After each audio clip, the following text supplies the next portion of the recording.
కలియుగం అంతమయ్యే సమయంలో ఈ ప్రపంచంలో ఎలాంటి విచిత్రమైన మార్పులు రాబోతున్నాయి, మానవాళి ఎలాంటి విపరీత పరిస్థితులను ఎదుర్కోబోతుంది అని శ్రీ పోతులూరి వీరబ్రహ్మేంద్ర స్వామివారు తమ కాలజ్ఞానంలో ఎంతో స్పష్టంగా అక్షరాల రాసి ఉంచారు. స్వామివారు చెప్పిన విషయాలు కేవలం ఊహలు మాత్రమే కావు, రాబోయే కాలానికి, రాబోయే పరిణామాలకి ముందస్తు సూచనలు. ఈరోజు మన వీడియోలో కాలజ్ఞానంలో బ్రహ్మంగారు సూచించిన అత్యంత ఆశ్చర్యకరమైన, సంచలనాత్మకమైన 7 ప్రధాన భవిష్యవాణుల గురించి, వాటి వెనుక ఉన్న లోతైన ధార్మిక మరియు విజ్ఞానాత్మకమైన విశ్లేషణ గురించి చాలా వివరంగా తెలుసుకుందాం. వీడియోని ఎక్కడ స్కిప్ చేయకుండా చివరి వరకు చూడండి. మన ఛానల్ని ఇంకా సబ్స్క్రైబ్ చేసుకోకపోతే వెంటనే సబ్స్క్రైబ్ చేసుకోండి. మొదటి పాయింట్, ప్రకృతి ధర్మాలు పూర్తిగా తలకిందులు కావడం.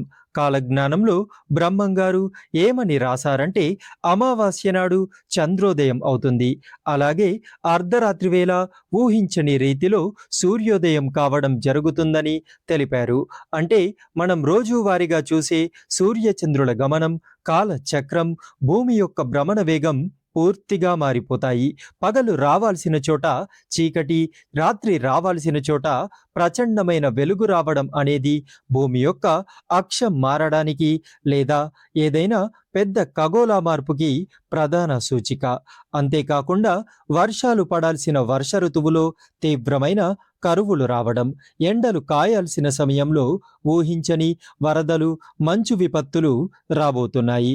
మానవుడు తన స్వార్థం కోసం ప్రకృతిని ఎప్పుడైతే నాశనం చేస్తాడో అప్పుడు ప్రకృతి కూడా తన సహజ రూపాన్ని కోల్పోయి ఇలాంటి వింతలను చూపిస్తుందని బ్రహ్మంగారు రాబోయే తరాలకు స్పష్టంగా హెచ్చరించారు. ఇక రెండో పాయింట్, ఖగోళంలో జరిగే అద్భుత వింతలు మరియు మానవాళిని పీడించే కొత్త రోగాలు.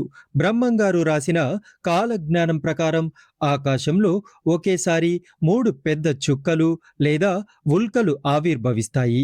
అంతేకాదు పట్టపగలు దట్టమైన సూర్యకాంతి ఉన్న సమయంలో కూడా ఆకాశంలో నక్షత్రాలు ప్రకాశిస్తూ ఉంటాయి. ఈ ఖగోళ వింతలను చూసి ప్రజలు తీవ్ర భయానికి గురవుతారు. దీనికి అనుబంధంగానే మానవ శరీరాల్లో ఊహించని మార్పులు, కొత్త వింత వ్యాధులు ప్రవేశిస్తాయి. మెదడు వాపు, గుండె జబ్బులు వంటి సమస్యల వల్ల జనాలు ఊహించని రీతిలో హఠాత్తుగా తీవ్ర అనారోగ్యానికి గురవుతారు. నేటి ఆధునిక వైద్య విజ్ఞానానికి కూడా లొంగని, సైంటిస్టులకు కూడా చిక్కని వింత రోగాలు ప్రపంచవ్యాప్తంగా విజృంభించి మానవాళిని తీవ్రంగా కుదిపిస్తాయి. ఆకాశంలో జరిగే మార్పులకు భూమిపై మానవుల ఆరోగ్యానికి ఎంతటి విడదీయరాని బంధం ఉందో బ్రహ్మంగారు ఈ పాయింట్ ద్వారా మనకి ముందే తెలియజేశారు. ఇక మూడో పాయింట్, మన పరమ పవిత్రమైన పుణ్యక్షేత్రాలపై పడే ప్రభావం. కాలజ్ఞానంలో రాసిన దాన్ని బట్టి పవిత్రమైన కాశీనగరం దాదాపు 40 రోజుల పాటు భక్తులు లేక నిర్మానుష్యంగా మారిపోతుంది. అంతటితో ఆగకుండా కలియుగ వైకుంఠమైన పరమ పవిత్ర తిరుమల క్షేత్రానికి వెళ్లే దారులన్నీ మూసుకుపోతాయి.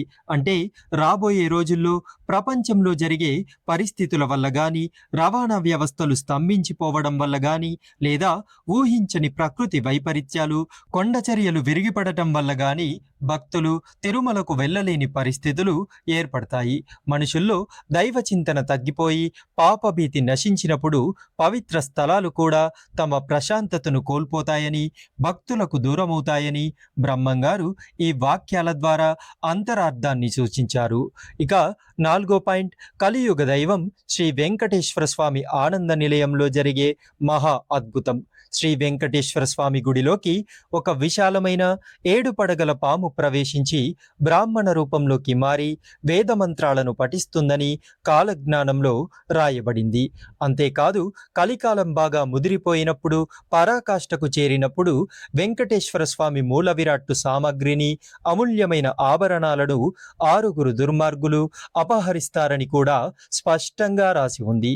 సాక్షాత్తు ఆ దేవుడి సొత్తును కూడా అపహరించేంతగా మానవుల్లో భక్తి, నీతి నశిస్తాయని, అయితే ఆ అధర్మాన్ని అణచివేసి ధర్మాన్ని కాపాడటానికి సాక్షాత్తు శేషనాగు లేదా స్వామివారి దివ్యశక్తులే ప్రత్యక్షంగా ఆలయంలో ఆవిర్భవిస్తాయని ఈ ఘట్టం యొక్క ముఖ్య ఉద్దేశం. 5వ పాయింట్, శ్రీశైల మల్లికార్జునుడు భ్రమరాంబ అమ్మవారి దివ్యక్షేత్రంలో సంభవించే వింతలు. బ్రహ్మంగారు రాసిన ఆశ్చర్యకరమైన విషయం ఏంటంటే, శ్రీశైల భ్రమరాంబ అమ్మవారి గుడిలోకి 2 తలలు కలిగిన ఒక వింత మొసలి ప్రవేశించి అమ్మవారి విగ్రహంలో లీనమవుతుంది. అలాగే శ్రీశైల క్షేత్రంలో వెలసిన మల్లికార్జుని స్వామి లింగం నుంచి స్వయంగా శబ్దం వచ్చి స్వామివారు మనుష్యులతో మాట్లాడటం జరుగుతుంది. యుగాలు మారే సమయంలో రాతి విగ్రహాలుగా ఉన్న దేవుళ్ళు ప్రత్యక్షంగా మనుషులతో సంభాషించడం లేదా తమ దివ్య రూపాన్ని మార్చుకొని లీలలు చూపించడం అనేది కలియుగంతంలో అధర్మాన్ని అంతం చేసి ధర్మాన్ని తిరిగి స్థాపించడానికి జరిగే దైవిక సంకేతాలుగా కాలజ్ఞానం వివరిస్తుంది. ఇక 6వ పాయింట్, భూమిపై ఉన్న మనుషులు ఆకస్మికంగా విపత్తులకు గురవ్వడం. పేజీ నంబర్ 299లో బ్రహ్మంగారు ఎంతో ఆశ్చర్యకరమైన విషయాలు రాశారు. కూర్చున్న వాళ్ళు కూర్చున్నట్లే విపత్తుకు గురవుతారు.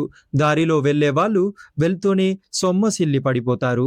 ఇళ్లల్లో నిద్రపోయే వాళ్ళు శాశ్వతంగా కన్ను మూస్తారు. నిలబడి చూసేవాళ్ళు నిలబడే శక్తిని కోల్పోతారు. దీన్ని నేటి ఆధునిక విశ్లేషకులు 3వ ప్రపంచ యుద్ధం లేదా వినాశకర ఆయుధాల దాడి, రసాయన వాయువుల విస్ఫోటనం అని భావిస్తున్నారు. ఈ ప్రభావాల వల్ల మానవ శరీరం క్షణాల్లో దెబ్బతింటుంది. అంతేకాకుండా సముద్రంలో ఉండే జలజీవులు, చేపలు ఆత్మహత్యార్థం నేల మీదకు కొట్టుకొస్తాయి. ఆకాశం నుంచి ఎర్రటి వింత వర్షం కురుస్తుంది. మానవుడు తయారు చేసే వినాశకర ఆయుధాల వల్ల వాతావరణం అంతా కాలుష్యంగా మారి ఇలాంటి పరిస్థితులు వస్తాయి. ఇక చివరిదైన 7వ పాయింట్ మరియు చివరి ముగింపు, ధర్మం క్షీణించడం నవశక ఆరంభం. మనుషుల్లో ధర్మాన్ని, న్యాయాన్ని విస్మరించి కేవలం ధనాశతో స్వార్థంలో పడిపోతారు. సమాజంలో ఆచార వ్యవహారాలు నశించిపోతాయి. పవిత్ర గ్రంథాల్లో లేని, పురాణాల్లో లేని కొత్త కొత్త దేవుళ్ళు, కపట వేషాదారులు పుట్టుకొస్తారు. అయితే ఇవన్నీ కలియుగం ముగిసి శ్రీ వీరభోగ వసంతరాయల వారు ఆవిర్భవించి అధర్మాన్ని భూస్థాపితం చేయడానికి సూచికలు. సనాతన ధర్మ బంధువులారా, బ్రహ్మంగారు ఇవన్నీ చెప్పింది మనల్ని భయపెట్టడానికి కాదు, మన ప్రవర్తనను మార్చుకొని తప్పులకు దూరంగా ఉంటూ ధర్మ మార్గంలో బ్రతకడానికి ఇచ్చిన సూచనలు. ఈ విశ్లేషణ మీకు నచ్చితే వెంటనే లైక్ చేయండి. కామెంట్ బాక్స్లో జై వీరబ్రహ్మేంద్ర స్వామి అని టైప్ చేయండి. ఈ సమాచారం అందరికీ చేరేలా మీ మిత్రులకు, ఫ్యామిలీ మెంబర్స్కి షేర్ చేయండి. మరిన్ని ఆధ్యాత్మిక కాలజ్ఞాన విశ్లేషణల కోసం మన గీతానిత్య తెలుగు ఛానల్ని సబ్స్క్రైబ్ చేసుకోండి. జై శ్రీరామ్.